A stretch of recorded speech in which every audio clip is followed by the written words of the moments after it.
Hello, I'm so glad you can join me today. This is Danny, and welcome back to the Deep Dark in my cobblestone box that I am still... Sadly, I am still stuck in this cobblestone box, but we shouldn't be for long. Because we now, if you remember from last time, we now have a magnum torch down there. So it's going to be a lot easier for us to do some building. Now, in between episodes, I actually ran into a unfortunate side effect of the magnum torch down there. Because no mobs can spawn down there, the spawn rate in the surrounding areas increased. And that includes up here and down in the mining area. What I had not realized, I don't know if you've been watching this series at all, you've been seeing me complain a lot about mobs spawning up here, and about the fact that there are no spawnable areas. There are no red X's when I do F7, which should show me where mobs can spawn. Well, it turns out, and I'm not sure how I didn't know this, but it turns out that mobs do spawn in the deep dark, even when it's lit. So that's what's been going on. And then, so what happened is, I put the magnum torch down there, and it prevented mobs from spawning down there. So that will prevent mobs from spawning. Regular light will not, but the magnum torch will. So we're starting to get a lot more mobs up here. And my son, Slender TT, also known as Tristan, was doing a little off-camera work with me. We were doing a little mining, and we were just getting swarmed by mobs everywhere, and we couldn't figure out what the heck was going on. I died a couple times, and he died a couple times, and well, here was the last straw. 2 creepers showed up in my base, one right after another, and one of them blew up my Botania mana pool, which was like half full of mana, and I actually lost one of my Endo Flames too. And it was a mess, and I was not happy. And then another one blew up out here. You may have noticed a little bit of damage here. A little creeper grief. Blew up part of my stairs and this. And yeah, it was a mess. So I made myself another magnum torch. So this area is now totally safe. There are no longer mobs spawning in my base. Although I still have a little bit of mess to clean up. Broke away some of my railings here, which isn't too big of a deal because I've got these dark boots, and I will demonstrate for you in a little while that I can just jump right down there and it doesn't hurt a bit. So, but before we go down there and start doing some building, I would like to make one item, just a small little itty bitty item that requires all this stuff. And that would be an Ender Quarry. The reason I want to do the Ender Quarry is twofold. One, of course, because it's the Ender Quarry and I would like to quarry stuff, and that's cool. And two, because the Ender Quarry replaces all blocks with dirt. So that will expand our grassy area downstairs, down in the cavern, and give us a nice big lawn, which would be really cool. And I can build my dark forest that I wanted to build in the grassy area. So anyway, I've got everything already here. If you've never built a Ender Quarry before, they're pretty expensive. They need a lot. Well, actually, this is you can see right here everything that's needed. 20 Ender infused obsidian. That is 5. It's 20 obsidian and 5 Ender pearls. Right? Yeah, 5 times 4 is 20. An oak sapling, well, any sapling, a diamond pickaxe, 4 eyes of Ender, 4 burnt quartz. These are basically just quartz blocks put in a smelter, in a alloy smelter or a furnace or whatever. A couple iron pickaxes, a couple lava buckets, and it will consume them. And a couple water buckets, a diamond, and then we need this magical wood. We need 8 magical woods. Now, the crafting recipe says 4 enchanted books, 4 gold, and 1 bookshelf will make you 1 magical wood. But the higher the enchantment, the more magical wood you get. And what I did, because I didn't have very many levels at the time, now I have 30 because I just visited the Nether because I wanted more Nether quartz for this and to give my throwing knives a little bit more sharpness. I've made these flim flam, which is basically just a book and an emerald. So 4 books, 4 emeralds, and that is going to make us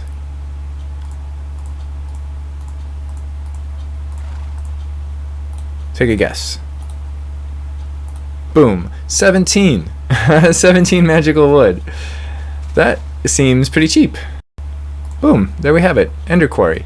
So if you've never used an Ender Quarry before, earlier in the series we were using the BC Factory Quarry, which is pretty cool. The BC Factory Quarry makes a hole. It puts up this big frame, which is fun to watch, and then it goes back and forth, one level at a time. The Ender Quarry has no graphics, no graphical, fun stuff to it. It just basically drills down to the ground, replaces every block with dirt, and mines the block, and puts it into a attached chest. One of the nice things about the Ender Quarry is that, well, 2 things. 1, it doesn't make a hole in the earth because it replaces everything with dirt, and 2, it goes in columns. So it goes right down to bedrock, and then it goes up to the next column and it goes down to bedrock. So you can get those lower items like diamonds and all that other fun stuff right away. See, we're going to need some power, and we're going to need a chest. Probably a diamond chest, which I think I have. What would be really nice is if we could do like a tesseract or something, but I don't think I'm anywhere near being able to make a tesseract because, let's see, of course we have all that stuff. For the tesseract frame, we have to use a fluid transposer to fill it up with resident ender, which is ender pearls, basically. We actually have a lot of ender pearls now. Well, maybe we can make a tesseract. That would simplify this quite a bit. Because then we can send our items back up here, and we can send the power recipe, so you don't have to sit and watch me craft it. And yeah, we'll just hook it right into our item network up here. Have it drop the ores right here. Yeah, whatever. Okay, so I'm going to kind of do, the main focus of this episode is going to be me building. So I'm going to kind of make this Ender Quarry thing kind of a side thing. I'm not going to spend too much time focusing on that. I'll do most of that off camera. And we'll do some building today. Whee! Which I'm so excited about because we are now at episode 9 and we still don't have a base. And I've been kind of excited about this build for a while too. I've got, well, you've heard me kind of blabbing on about it already if you've been that hasn't despawned yet, if you've been following the series. So I am going to do some tesseracting, and then we actually have another option too. Besides the tesseracts, there's the Ender IO dimensional, what's it called again? Dimensional Transceiver, which is basically exactly like a tesseract. It does have one extra feature in that you can teleport minecarts with it too. Let's see, what does this thing need? Electrical steel, the ender crystal, so we need a soul binder, a soul of an enderman, which we can easily get because we've got an enderman upstairs. The vibrant crystal, we can easily do that. You know what, I might do this because we pretty much already have everything in place for this. But once you decide on either the dimensional transceiver or the tesseract, then you're kind of stuck with it because the dimensional transceiver isn't going to send stuff to a tesseract or vice versa. So you have to have these on both ends or on every end or whatever. Some zombies grinding right now, so we'll get some more mob essence soon, and I'll be able to make some more endermen, and then we'll be just kidding. And then we'll be able to make our tesseract. So I'm not going to worry about the I'm not going to set up the quarry just yet. It's so quiet. I came down here a little while ago to get some XP so that I could empower my Ender. And a baby zombie killed me. It was a infested zombie. And then I came down and I got it, and I got my revenge. But yeah, I lost a bunch of XP. I had to go back into the nether and do some more nether quartz mining, and I also died trying to kill some endermen. Yeah, it's been rough. It's been rough since the last time we met. So so here we are. So as I mentioned last time, we're gonna be building. I said 2 pillars, but it's actually gonna be 3, because what I've decided, I was kind of going back and forth between 2 designs. One of them was a central pillar, kind of a central pillar thing with kind of rooms surrounding it, and like a circular courtyard in the middle. And the other was the idea that I kind of talked a little bit about last time, where I was going to have 2 pillars, one on each end, and have them kind of a wavy pattern, I guess, attached to the 2 pillars. I've decided that I'm going to go with kind of a hybrid of the 2 ideas. I'm going to have a central pillar, and it's going to have elevators in it, like the open blocks elevators, and it's also going to have like some lava effect, and it's also where our pipes, I'm going to have like a pipe. I'm going to surround the place with kind of a dark forest. So, and then of course, since we have our magnum torch, I can play around with the darkness a little bit without worrying about creepers coming and blowing up our stuff. So it's going to be a forest with some pathways that are going to be kind of lit, and I'm going to try to make it, I'm going to try really hard to make it kind of look like a real forest. Like I mean, not, because like the Minecraft forests, they look almost like something you'd see in a park. You know, you've got big trees all over the place, kind of spaced out, and a canopy, and it's kind of shaded. But it doesn't really have that wild forest feel that I want to try to I'm trying to get this to look deep dark, but yet claimed at the same time. So I don't necessarily want it to look forbidding, but I do want it to have kind of a mysterious, dark look. So I'm going to kind of play around with these combinations a little bit and let you know what I come up with. So this is my concept so far for the inside pillar.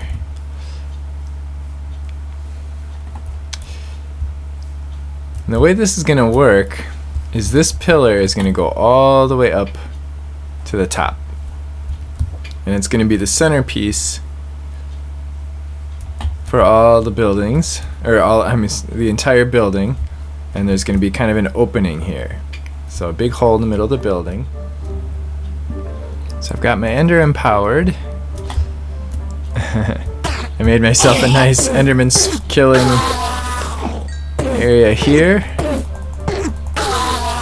I put a little lever on my grinder so I could shut it off. And I've already got 4 Enderman heads and a whole bunch of Ender pearls. Oh, and there's another one. The Ender is awesome. It's a great sword. Alright, now I can make a soul binder. Oh crap, I need to get an Enderman soul too. Let's see. Oh, and I set up some RF Tools stuff. Just to teleport me back and forth downstairs while I was, as I was building the tower. I actually finished most of the tower, and I'm going to show you that in a minute. Now I need to get myself an Enderman soul. Now, this is a soul vial. I used carpenter's levers so that I could color them different colors. Hey, what? Oh, whoops. Crap. Alright, I guess we'll start spawning another. We'll spawn another one. Look at all the all the goodies we have.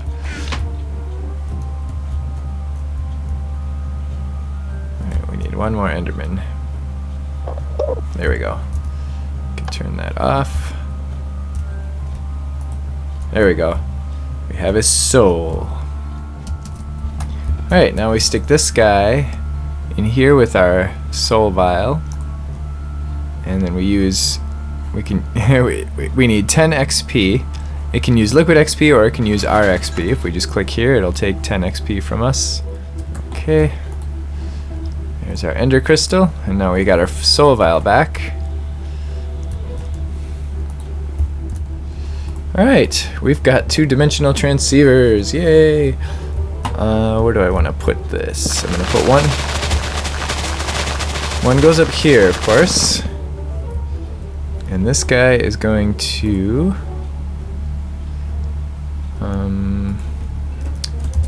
let's say main power. And we are going to send main power.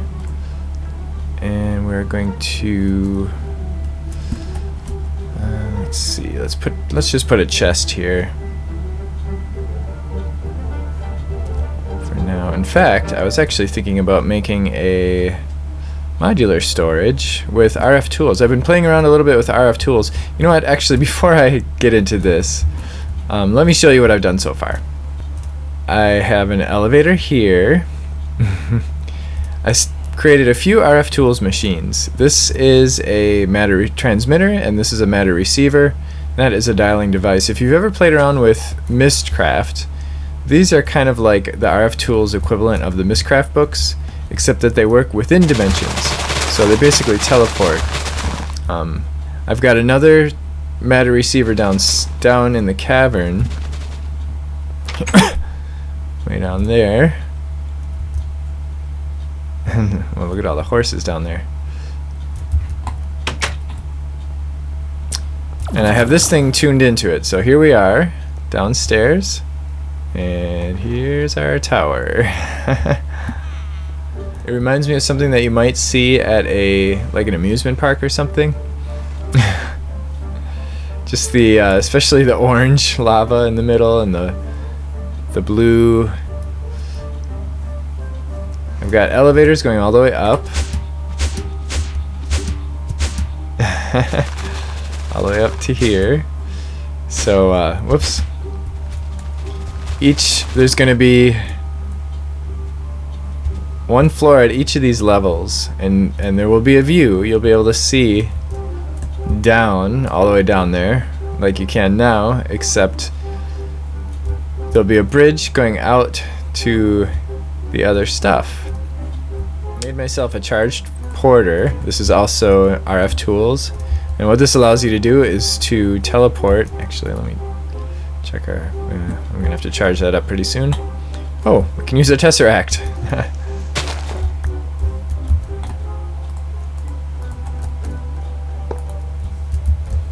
Alright, so this guy, we will tell it we want to receive on main power. Yep, it's charging up. Yay! And then we can set up our quarry. Fence in the area that we want quarried. There we have it. Now we just need to put our Ender Quarry right there in the gap. Alright, it's mining. No, don't go over there. Crazy horse. Yeah, I suppose you can go over there if you want. So it's mining right here. You can see it already created some dirt. Looks like it's mining pretty slowly, probably because... yeah, it looks like it stopped. Oh! Because it has nowhere to put the items. Oh, okay, we need to go upstairs. Use my charged porter. Boom. And I was going to create a chest. We could just do a diamond chest, which is, what is it? 1, 2, 3, 4, 5, 6, 7, 8, 9 by 9. 1, 2, 3, 4, 5, 6, 7, 8, 9, 10, 11, 12. Okay, 9 by 12.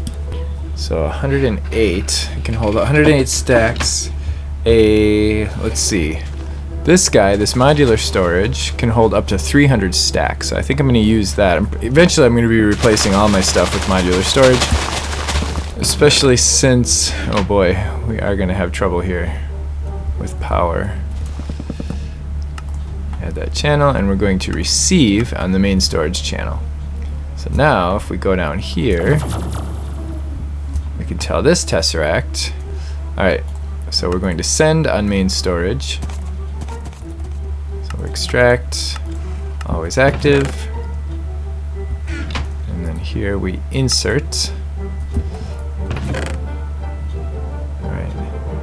Never seen the modular storage from RF Tools. Allows you to look at things like a traditional chest or in a list form, and you can also search.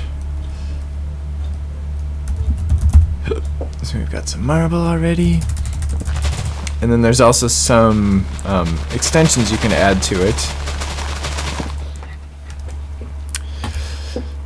Well, I made a few adjustments to my colors. Instead of using the blue, I'm using the cyan, because the blue was just way too cartoony, and it just didn't seem deep dark enough. And well, I'm still not sure.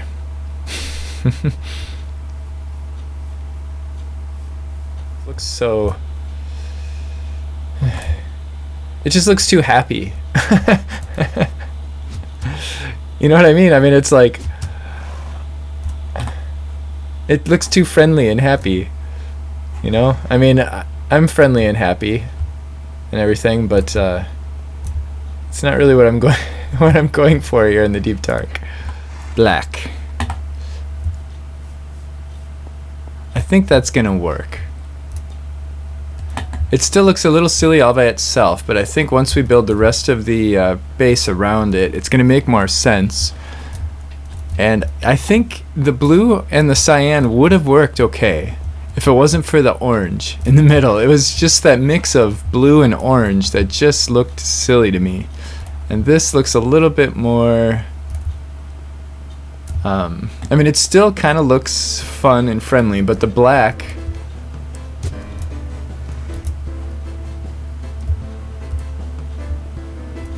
gives it more of a, I don't know, I guess a dark, literally, more of a dark look. So there we have it. We have our our first tower, and what's cool about this is it's totally functional already. So we can use this, excuse me, to it's fun going up too, because you can watch everything getting further and further away from you, and then poof, you're in the base. So, so we actually have a functional tower, elevator tower.